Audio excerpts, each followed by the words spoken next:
कक्षा 12 का अगला टॉपिक है अवकलनीयता या डिफरेंशिएबिलिटी। डिफरेंशिएबिलिटी के बारे में आप कक्षा 11 में भी पढ़ चुके हैं।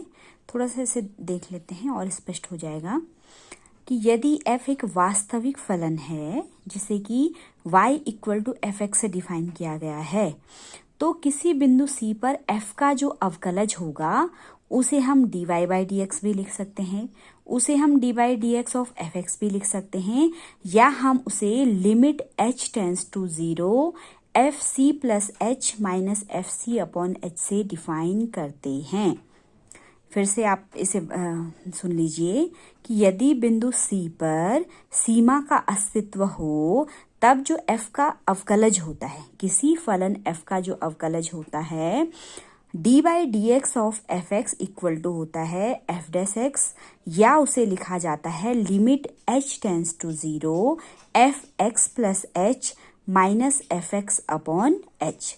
तो किसी भी बिंदु, किसी फंक्शन के, किसी फलन के प्रांत के किसी बिंदु C पर किसी फलन का अवकलज limit h tends to 0 f c plus h minus f c upon h से डिफाइन किया जाता है। अब हमें यदि किसी फलन के अवकलज होने का या किसी फलन के अवकलनीय होने का पता लगाना है, तो इसके लिए किसी फलन के अवकलनीय होने के लिए उसके अवकलज का अस्तित्व होना जरूरी है। जैसे कि किसी फलन के सतत होने के लिए उसकी लिमिट का होना जरूरी है और दोनों लिमिट का बाईं सीमा और दाईं सीमा का समान होना आवश्यक है। ऐसे किसी अवकलज के अस्तित्व के लिए उसकी सीमाओं का परिमित और समान होना आवश्यक है।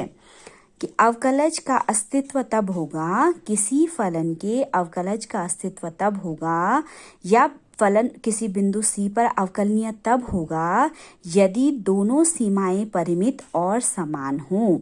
यदि उस फलन की x बराबर C पर दोनों सीमाएं परिमित और समान हों।